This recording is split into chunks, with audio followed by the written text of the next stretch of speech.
सरकार को क्या करना चाहिए और क्या बीच का रास्ता निकालने के लिए किसानों और किसानों के नेताओं को भी कुछ सोचना चाहिए?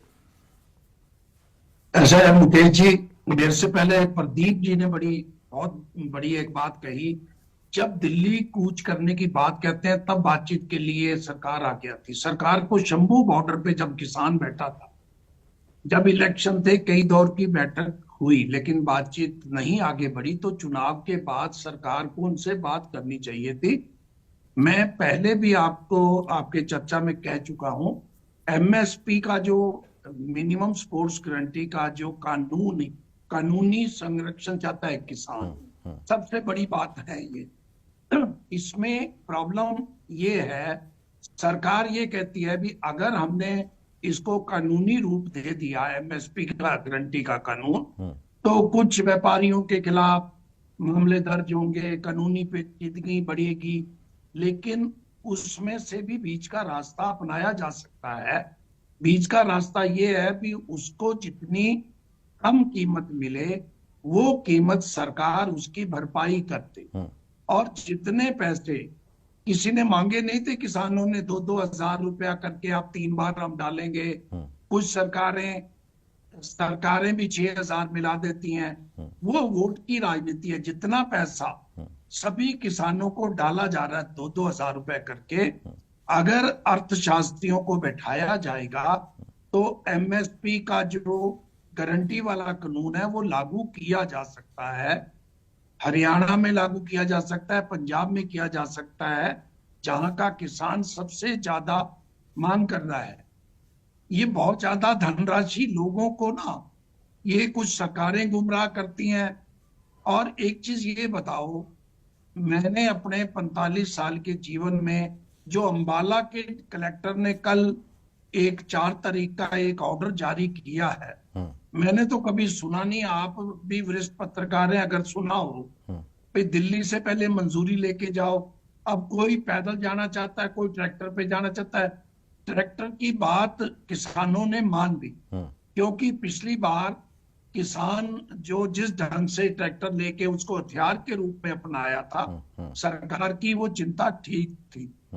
सरकार बातचीत के माध्यम से, अगर 100 लोग जाना चाहते हैं, एक सिंबॉलिकली विरोध है, 100 लोग क्या करेंगे?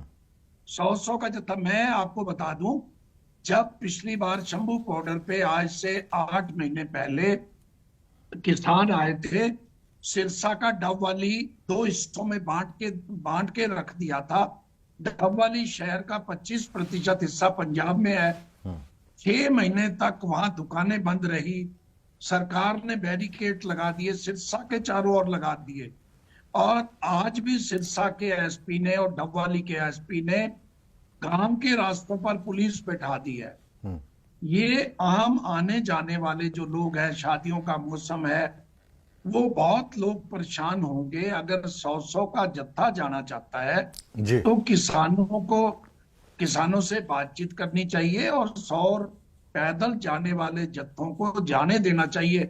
हम अब ये कह देंगे वो पैदल क्यों जा रहे हैं, वो अगर बसें भर के जाएंगे, 100-200-500 बसें भर के जाएंगे, तो हो सकता है हजारों लोग जाएं। किसान भी ये चाहते हैं भी 100 लेकिन आदमी जैसे जाएं। सवाल मैं ये कर रहा हूँ भाटिया साहब कि जो बोल रहे हैं कि 100 लोग जाएंगे, पैदल जाएंगे, एक जो नॉर्मल बस होती है अपनी, उसमें 52 सीटें होती हैं अगर हम साधारण बस की बात करें। अगर वोल्वो वगैरह बस की बात करें तो उसमें 30 से 36 के बीच में सीट्स होती हैं। तो ये वो मोड ऑफ ट्रांसपोर्ट जो है वो बस भी तो हो सकता है शायद, उस पे तो जाने में कहीं पे कोई मनाही नहीं है। तो ये पैदल वाला जो मसला है ये सुर्खियों बटोरने वाला है कि वो जब अंबाला में आए तो हरियाणा पुलिस के साथ उनकी खींचतान हो, नहीं, फिर वो खबर बने। किसानों को, मुकेश जी, शायद किसानों को भी पता है भी हमें लंबा संघर्ष करना पड़ेगा। हाँ। और जो लंबा संघर्ष होता है उसमें लंबे रास्ते होते हैं। कोई धरने पे पहले बैठता है, सीधा भूख हड़ताल पे क्यों नहीं बैठ जाता? वो उनका अलग अलग अपना तरीका है। लेकिन वो सरकार को भी समय देना चाहते हैं। सरकार को बातचीत करनी चाहिए। एक चीज मैं और बता दूं, क्योंकि मैं थोड़ा सा किसानी को जानता हूं, बचपन में किसानी करते रहे, अभी भी थोड़ी बहुत है। हाँ हाँ। कोई किसी का भाव, किसी की कीमत, उस दिन सब्जी वाली बात थी, तो कोई व्यक्ति किसान सब्जी लेके जाएगा, वो अपना भाव खुद नहीं बताता, रेडी वाला तो बताता है 100 रुपए किलो बेचूंगा। हाँ वो व्यापारी मोल लगाता है, ये तेरी 50 रुपए की लेंगे, 80 रुपए की लेंगे, 90 रुपए की लेंगे, हाँ 100 रुपए की बोरी लेंगे।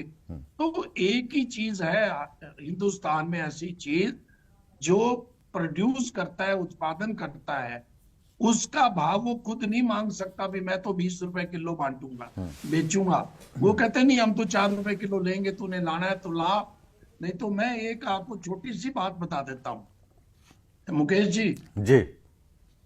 मेरे दादाजी किसानी करते थे, उन्होंने सब्जी बीज ली आज से 50 साल पहले, और वो एक जीप लेके गए जिसमें 150 रुपए जीप का दिया और 70 रुपए की सब्जी बीजी। आते ही उन्होंने उस सारी सब्जी पर हल चला के, मतलब ऐसी हालात हाँ आम आते आते हैं बिल्कुल। और ये आपके दादाजी की तो चलो आप पुरानी बात बता रहे होंगे, आज भी हम देख रहे हैं कि टमाटर जो है वो लोग सड़कों पे फेंक देते हैं, कभी दूध बहा देते हैं, ठीक है। तो ये वाला जो विरोध है ये आज भी होता रहा है, क्योंकि उन्हें टमाटर या जो दूसरी सब्जी सड़क पे फेंकते हैं, सेब हिमाचल में लोग फेंक देते हैं, मूल्य नहीं मिलता है।